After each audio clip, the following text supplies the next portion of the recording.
looking left. Now he escapes the pocket, looking downfield, pump fakes. Tranquill's got him. And here they bring it all. And there's Tranquill. Second sack of the game. You called it, DJ. They brought 6. Tranquill unblocked. A loss of 8. It's Tranquill's second sack of the game. Second sack of the season for him.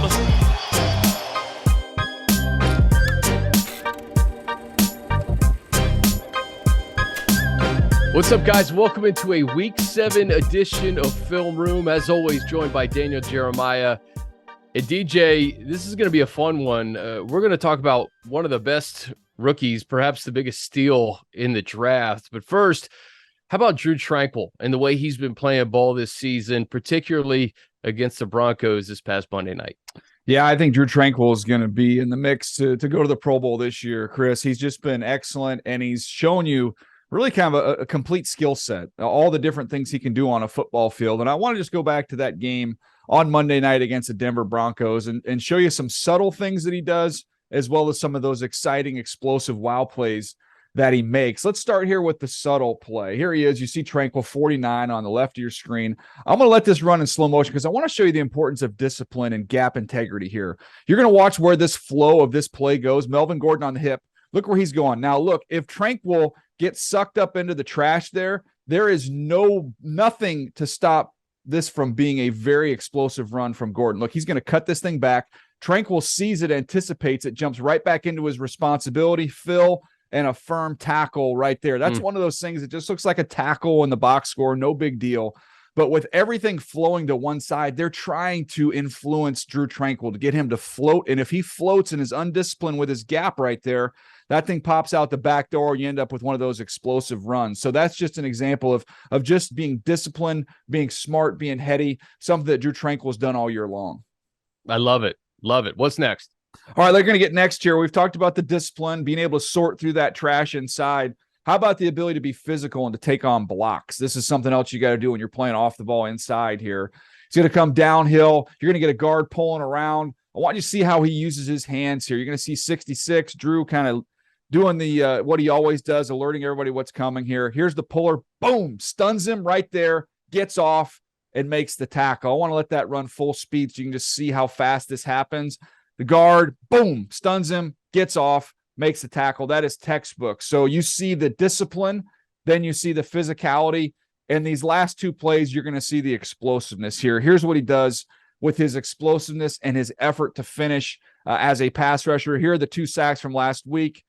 Going to pop off the block, then watch him close and suck up this ground on Russell Wilson. He gets there in a hurry, Chris. And I'm going to give you one more example here. Watch how quickly this play ends. Here he is, Tranquill. You're going to add him onto the blitz. You see Derwin's coming. They identify Derwin. You got to pick your poison here if you're the back. He's going to identify and try and take away Derwin James. That's going to free up Tranquill here. And watch how quickly he times this thing up. He's on the dead run at the snap, and Russell Wilson doesn't even have a chance to get to his third step. 1, 2, and you're on the ground. That just shows you the explosiveness there of Drue Tranquill. So when you get an off-the-ball linebacker that can communicate, he's disciplined, he can get off blocks, he's explosive, and has instincts, that's a complete package there from Drue Tranquill. And DJ, you know, I think the Chargers are trying to identify another player to kind of step up in the absence of Joey Bosa. I know him and Drue don't play the same position, but somebody from a leadership perspective. We know what Derwin brings, but man, Drue from a leadership perspective and also just his overall play the first 6 weeks has been remarkable. Yeah, and you've been wondering, you know, where's that complimentary pass rush going to come? Khalil Mack's been doing his thing. He's going to command a lot of attention. I thought in this game against the Broncos, the combination of Derwin James and Drue Tranquill as blitzers, sometimes send one of them, and on that last one, you send both of them. I think that's a great way to supplement the package you have there with Khalil Mack handling business as he's done all year. All right, DJ, let's flip it to Seattle. And I listened to Move the Sticks earlier this week. Heard you and Bucky talking about this Tariq Woolen. He's something else, man. An interception in each of his last 4 games. Yeah, he's ridiculous. And, you know, coming into the draft process, you're looking at somebody who's a former wide receiver. He's 6'4". He's over 200 pounds. He ran in the 4.2s, absolutely put on a show at the combine. just didn't get a lot of targets, didn't get a lot of opportunities to make plays on the ball last year. But somebody that, man, it's hard to believe he ended up sliding all the way to the 5th round. You think back to Richard Sherman and the steal that the Seahawks got in that draft.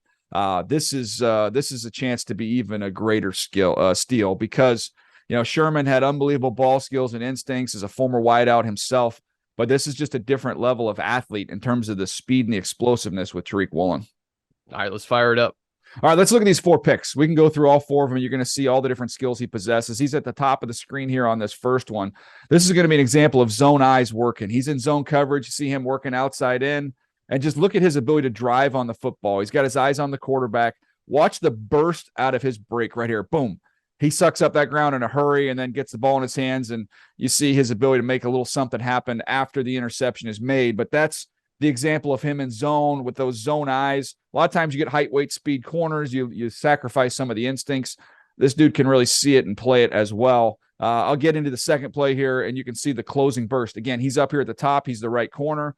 This is an in cut by Hawkinson, the tight end, and then look at how he closes on this football. That is a different level of speed and burst. Ends up taking it to the house. It's an injustice to do this in slow-mo, Chris, so I'll just let it roll at full speed and watch him close on this football. He ran the route. It's stupid. And Hawkinson's a good player, but that's what happens when you see a 4.2 versus a 4.6. That's the big-time speed that he gives you. All right, how about the fluidity? Normally you get a big corner like this. He's going to be on the bottom, again, the right corner. You get a big corner, you're going to have to sacrifice some of that fluidity. Well, not with this dude. Watch him. I'll let this run at the bottom. Watch him open up his hips and be able to turn around, make this play. Eyes on the quarterback, quarter turn, foot in the ground, open your hip, drive, and get a play on the ball. That's outstanding. That's absolutely no tightness whatsoever for a guy that's 6'4" at that position is very rare. And then finally, last one here, we've seen him in zone. We've seen him open up his hips. We've seen him drive on the football on a crosser. The last thing you need to see from a corner is, can he find and play the ball down the field? Up here at the top, get your head around, turn, find it, high point it. Your 6'4" size comes into play, and then gets his hands on his 4th interception of the season. Let it run one more time here, Chris. You cannot play it any better than this. Turn, you fade, you're able to feel him with your body, and then go up and high point the football. Just outstanding.